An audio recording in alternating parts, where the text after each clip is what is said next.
Bonjour, on va continuer le chapitre tissu osseux. Donc, les os courts. Là, on commence avec variété des tissus osseux. Les tissus osseux diffèrent par l'abondance et surtout l'agencement, c'est-à-dire l'organisation de leurs différents constituants. On distingue chez l'adulte le tissu osseux immature, s'appelle aussi non lamellaire ou réticulaire, et le tissu osseux mature, lamellaire. Dans le tissu osseux ou bien chez le tissu osseux lamellaire, on voit trois types. On commence tout d'abord avec le tissu osseux immature ou bien réticulaire. Il est mécaniquement faible, élaboré à partir de cartilage ou de tissu conjonctif, c'est-à-dire formé à partir de ces deux tissus, riche en cellules, en ostéocytes, et ces cellules sont disposées sans ordre, c'est-à-dire sont disposées dans la matrice de ce tissu de manière aléatoire. La matrice est peu minéralisée, c'est pour cela ce tissu il est mécaniquement faible. Dans la matrice, il contient des faisceaux de fibres de collagène à disposition aléatoire. Encore, les fibres de collagène ne sont pas organisées dans la matrice, ne sont pas disposées de manière organisée. Le tissu osseux réticulaire a une durée de vie courte, car il disparaît, on peut dire à la place de disparaître, car il se différencie, car il se transforme en tissu osseux lamellaire, c'est-à-dire se différencie pour donner le tissu osseux lamellaire qui est le tissu mature. Maintenant, dans le tissu ou bien chez le tissu osseux réticulaire, les cellules, les ostéocytes sont nombreux. Les ostéocytes sont nombreux et disposés sans ordre et sans orientation précise. On parle de l'orientation et de la localisation des cellules car on va voir chez les tissus osseux lamellaires, leur matrice est bien organisée. Encore, leurs cellules sont disposées de manière bien ordonnée. Ça, c'est chez les tissus matures. Mais chez le tissu immature, comme j'ai dit, la matrice, les constituants de la matrice ne sont pas disposés de manière orientée et même les cellules sont disposées sans ordre. La forme de ces cellules est irrégulière, leur taille est variable, mais en général sont plus grandes que celles des cellules de l'os mature. Ici, on parle des ostéocytes. La substance fondamentale chez le tissu réticulaire est plus riche en protéoglycanes, c'est-à-dire en substances fondamentales, que la matrice de l'os lamellaire, c'est-à-dire que l'os mature. Maintenant, le tissu osseux mature, ou bien le tissu osseux lamellaire, dérive de l'ossification secondaire, on peut dire on élimine en secondaire, provient juste de l'ossification du tissu primaire, c'est-à-dire du tissu réticulaire, et se développe en fonction de contraintes mécaniques fortes. Les forces mécaniques exercées sur le tissu réticulaire donnent la forme pour le tissu osseux mature. Le tissu osseux mature ou bien lamellaire constitue la presque totalité de l'os chez l'adulte. Il est mécaniquement résistant, c'est-à-dire sa matrice est très minéralisée. Il est formé par des lamelles concentriques superposées. Ici, on parle de la matrice osseuse. La matrice lamellaire, elle est formée par des lamelles concentriques superposées. Concentriques, c'est-à-dire les lamelles ont le même centre, entourent le même centre. Et dans chaque lamelle, les fibres de collagène sont fines. J'ai dit avant que les lamelles, c'est la matrice osseuse. Les fibres, c'est la partie organique de la matrice. Les fibres de collagène sont fines et dans la lamelle sont orientées de façon homogène. C'est-à-dire, toutes les fibres dans une lamelle sont orientées et sont parallèles. Mais chez deux lamelles, les fibres de la première lamelle n'ont pas la même orientation des fibres que les fibres de la deuxième lamelle. Les ostéocytes sont régulièrement répartis au sein de la matrice et allongés parallèlement aux lamelles. À la place de tout ça, on peut dire que les ostéocytes sont régulièrement répartis ou bien déposés ou bien présentes entre les lamelles. Donc, entre deux lamelles sont disposées de manière parallèle les cellules, les ostéocytes. Et il ne faut pas oublier que chaque ostéocyte est logé à l'intérieur d'une cavité qui s'appelle ostéoclaste. Maintenant, les différents types d'os lamellaires. Nous avons trois types: os lamellaire compact haversien, os lamellaire compact non haversien et os lamellaire spongieux ou trabéculaire. On va voir en détail ces trois types. On commence avec le premier, compact haversien. Constitue la majeure partie de la diaphyse des os longs. C'est quoi la diaphyse? C'est la partie principale de l'os long. On va voir le schéma plus tard. Et constitué de structures ou bien des structures cylindriques appelées ostéones ou système de Havers. Chaque os lamellaire compact haversien est composé de plusieurs ostéones ou bien plusieurs systèmes de Havers. Ici, c'est une coupe, c'est une partie de la diaphyse de l'os long. À l'extérieur, nous avons le périoste. Et à l'intérieur, nous avons l'endoste. Et ici, nous avons la cavité médulaire. Maintenant, regardez ici à l'intérieur de l'os compact lamellaire. On voit ici haversien, c'est-à-dire au niveau de la diaphyse, nous avons os compact lamellaire haversien et encore os non haversien. Pour le haversien, on va voir, nous avons dit avant qu'il est constitué ou bien il est composé de plusieurs systèmes de Havers ou bien plusieurs ostéones. Ici, c'est l'ostéone ou bien le système de Havers. C'est la région ici, ou bien la partie circulaire ici, c'est le système de Havers ou bien ostéon. Comme vous voyez, nous avons plusieurs systèmes de Havers dans cette région. Pour cela, toute cette partie s'appelle os lamellaire compact haversien. On va prendre un système de Havers pour voir les détails à l'intérieur. Donc, chaque cercle rouge entoure un système de Havers. Chacun de ces systèmes de Havers est composé de 4 à 20 lamelles osseuses concentriques, c'est-à-dire ici 1, 2, 3, 4 lamelles, et chaque lamelle c'est la matrice osseuse. Entre les lamelles, comme vous voyez ici, les ostéoplastes, et à l'intérieur des ostéoplastes se trouvent les ostéocytes. Maintenant, au centre de chaque ostéone ou bien système de Havers, nous avons un canal central qui s'appelle le canal de Havers. Ce canal, ici, ça c'est une coupe, ici montre l'intérieur du canal de Havers. À l'intérieur du canal de Havers, comme vous voyez, nous avons des vaisseaux sanguins, des nerfs non myélinisés, avec tissu conjonctif lâche qui soutient les vaisseaux et les nerfs. Tout ça ensemble forme le système de Havers. Maintenant, si on regarde tous les systèmes de Havers, on peut conclure que les canaux de Havers sont parallèles. Donc, le canal de Havers de ce système est parallèle avec le canal de l'autre, du deuxième système, troisième, quatrième, etc. Donc, on dit les canaux de Havers sont parallèles entre eux.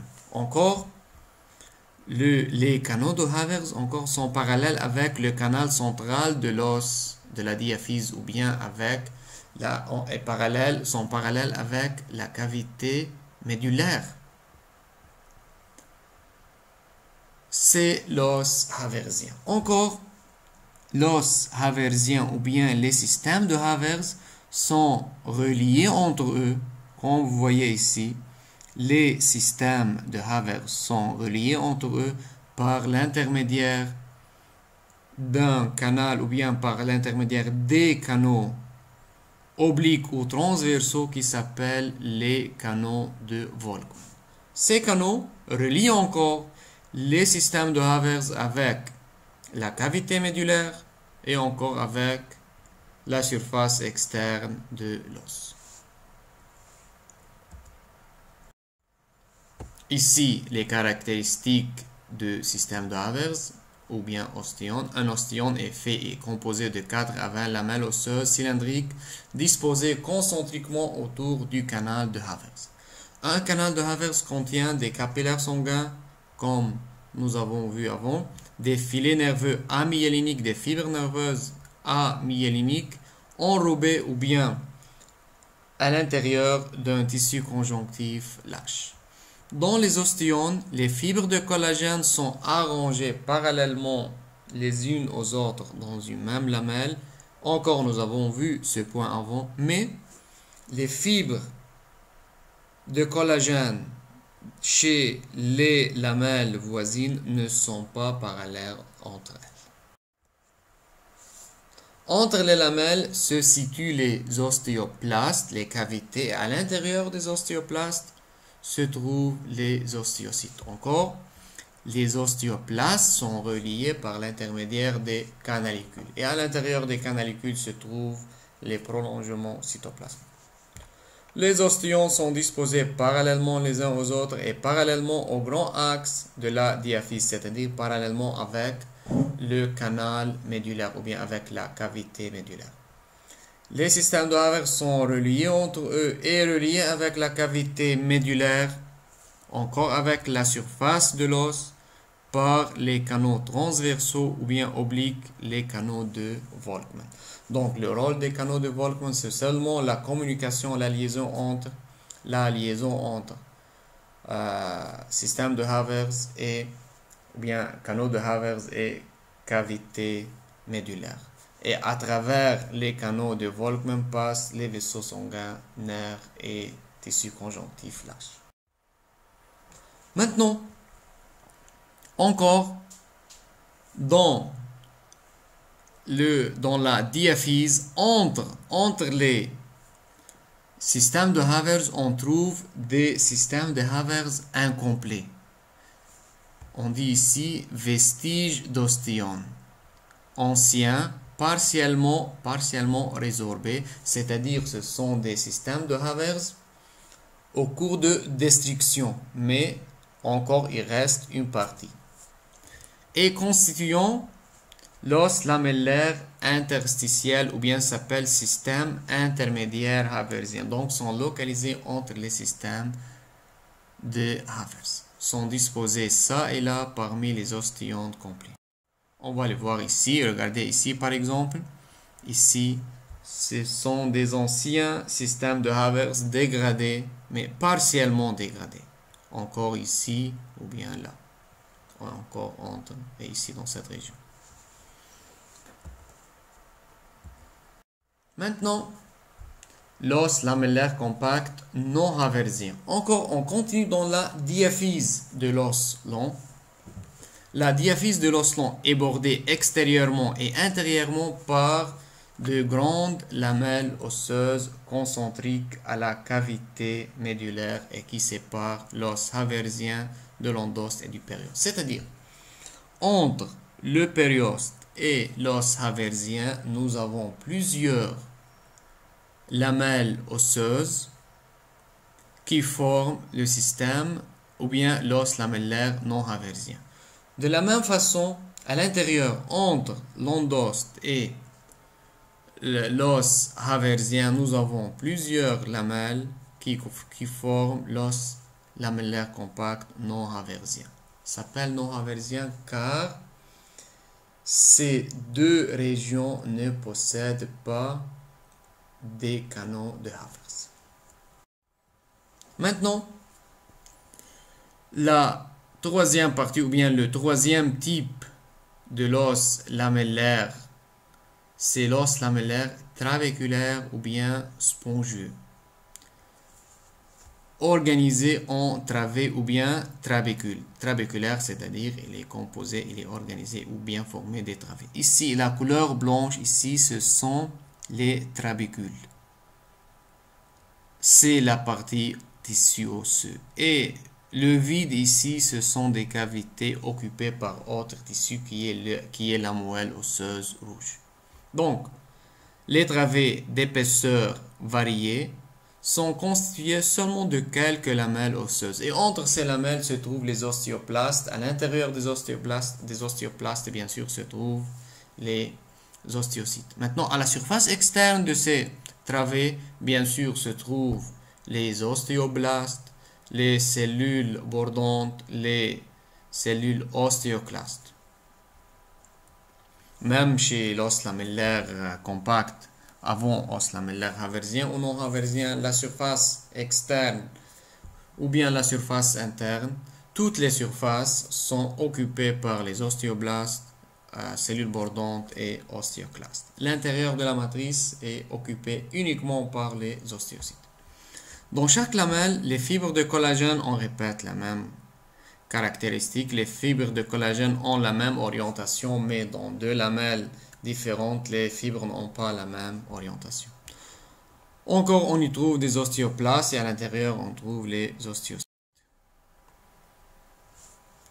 Encore, l'os spongieux. Les cavités, c'est-à-dire le vide à l'intérieur de l'os spongieux, de taille et de forme irrégulière, sont communicantes entre elles et occupées par la moelle osseuse rouge.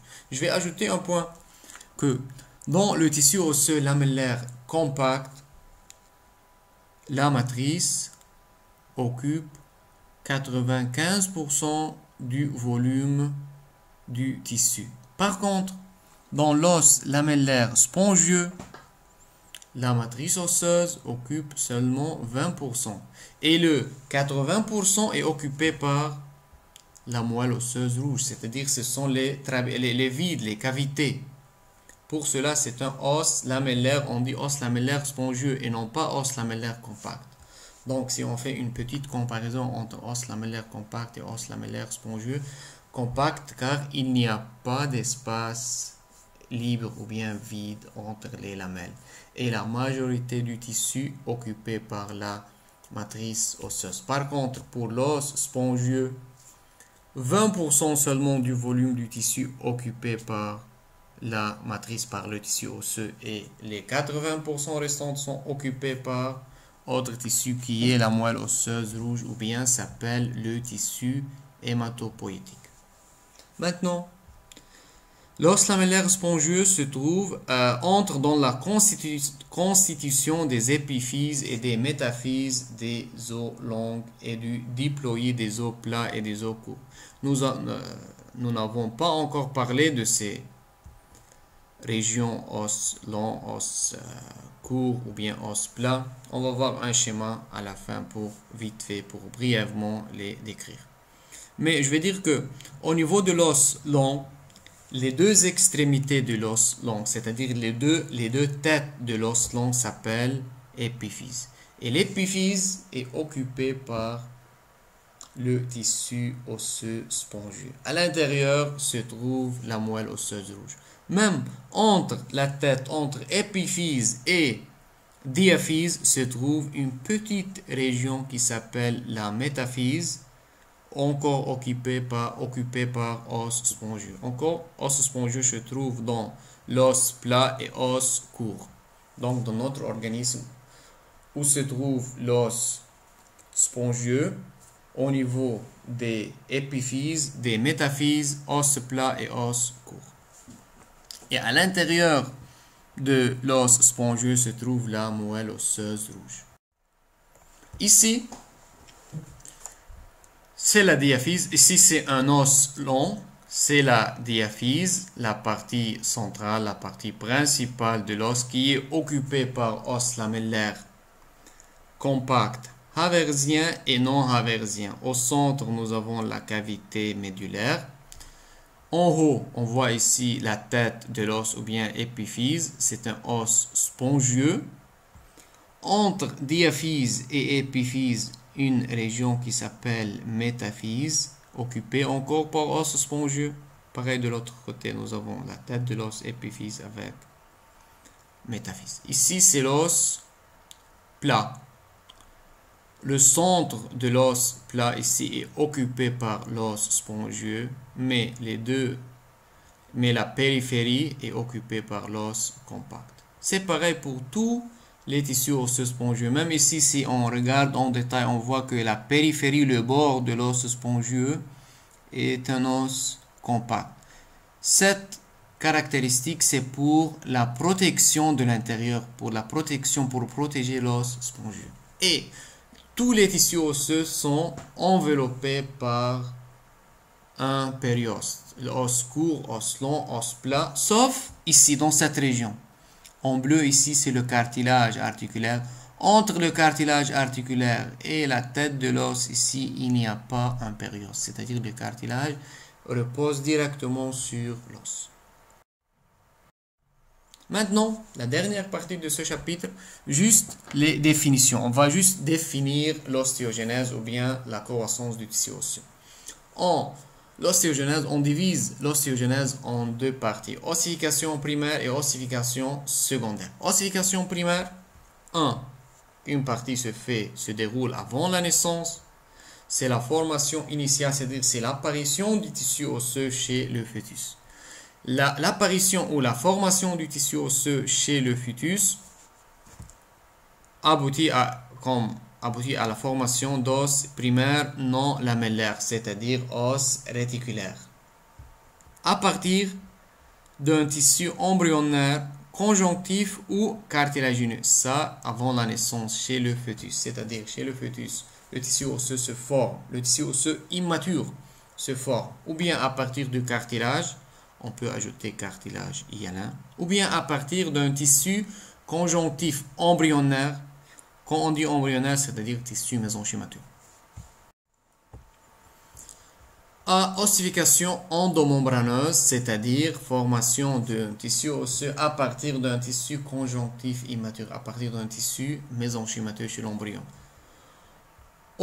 Concerne la plupart des os de la face et les os plats crâniens, c'est-à-dire l'os plat du crâne. Et encore, on voit que les cellules mésenchymateuses prolifèrent autour des vaisseaux, c'est-à-dire au niveau du futur crâne, de future tête, les cellules mésenchymateuses prolifèrent autour des vaisseaux sanguins et se différencient directement en ostéoblastes qui sécrètent une substance ostéoïde, c'est-à-dire matrice osseuse organique, qui se minéralise ensuite rapidement. C'est la formation du crâne au niveau de l'embryon. Maintenant, ossification endochondrale, c'est-à-dire la formation d'un tissu osseux réticulaire à partir du cartilage. C'est l'ossification de la plupart des os du squelette.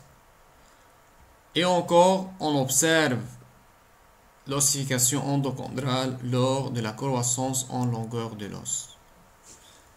Elle se poursuit, l'ossification endochondrale, même après la naissance, elle se poursuit jusqu'à ce que cesse la croissance osseuse à l'âge adulte, c'est-à-dire jusqu'à l'âge de 18 ans.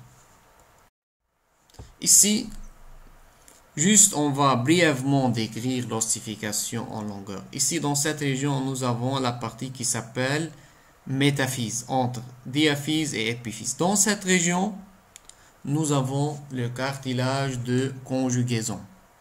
Par exemple, le cartilage de conjugaison est localisé dans la métaphyse. Ce cartilage, les cellules, les chondrocytes ici se multiplient activement. En se multipliant, on sécrète une matrice, ce qui aboutit à la croissance en longueur. Donc, augmente la taille de la métaphyse ici et de l'autre côté. Ce qui est la croissance en longueur. Jusqu'à l'âge de 18 ans. À l'âge de 18 ans, quand le cartilage disparaît au niveau de la diaphyse, la croissance en longueur cesse et s'arrête. Les propriétés ou bien les détails de l'ossification en longueur n'est pas demandé. Comme vous voyez, tout est éliminé. Maintenant, après la naissance, la croissance osseuse continue et se fait une croissance soit en longueur, comme nous avons vu avant, c'est-à-dire croissance endochondrale, assurée par le cartilage conjugisant, ou bien croissance en épaisseur. La croissance en épaisseur, la croissance en longueur, juste le titre au niveau de la métaphyse cartilage de conjugaison qui est responsable de la croissance. Cette croissance cesse quand le cartilage de conjugaison disparaît. Tous ces détails, toutes ces caractéristiques ne sont pas demandées. Maintenant, la croissance en épaisseur, c'est-à-dire comment on fait une croissance à l'extérieur, à la surface externe de l'os. Au niveau, par exemple, au niveau de la diaphyse, par apposition périphérique successive de nouvelles couches provenant de l'activité du périoste, la couche ostéogène. Croissance épaisseur, on peut ajouter directement, on peut mettre ici croissance périostique, c'est-à-dire elle est assurée par la couche interne du périoste qui contient des cellules mésenchymateuses. Les cellules mésenchymateuses se différencient en ostéoblastes qui se mettent à la surface de la matrice, à la surface du tissu osseux. Les ostéoblastes commencent la synthèse de la matrice osseuse organique, ensuite se minéralise, cette matrice se minéralise et ajoute des nouvelles lamelles à la surface externe. Ici, on met que au début, le tissu osseux est de nature spongieuse, mais durant le remaniement, il se transforme en os compact. Le remaniement, est dû aux forces, plusieurs forces et plusieurs contraintes physiques qui sont appliquées à ce tissu qui transforme la matrice en lamellaire compact.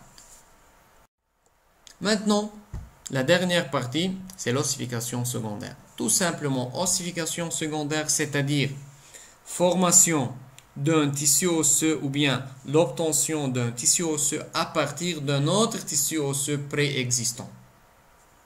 C'est la maturation osseuse qui s'achève à la fin de puberté, remplacement du tissu osseux élaboré au cours de l'ossification primaire par un nouveau tissu osseux. Donc, nous avons vu avant ossification primaire, c'était la formation ou bien l'apparition d'un tissu osseux à partir d'un tissu cartilagineux ou bien à partir d'un tissu conjonctif, c'est-à-dire c'était tissu mésenchymateux au niveau du crâne. Mais ici, ossification secondaire, c'est-à-dire l'apparition d'un tissu osseux à partir d'un tissu osseux préexistant qui est le tissu osseux réticulaire. Tout simplement, on peut dire tissu osseux réticulaire se différencie en tissu osseux lamellaire. C'est ossification secondaire. Ossification secondaire, renouvellement osseux, durée de vie des ostéones est de quelques mois, c'est-à-dire toujours le tissu osseux, c'est un tissu vivant et en perpétuel remaniement. Toujours il y a un remplacement de la matrice osseuse, même des cellules. Elle s'allonge chez les sujets adultes, c'est-à-dire la durée de vie des ostéones s'allonge chez les sujets adultes. La minéralisation de la matrice est progressive, les ostéones les plus jeunes étant peu minéralisés. Nous avons vu tous ces détails avant.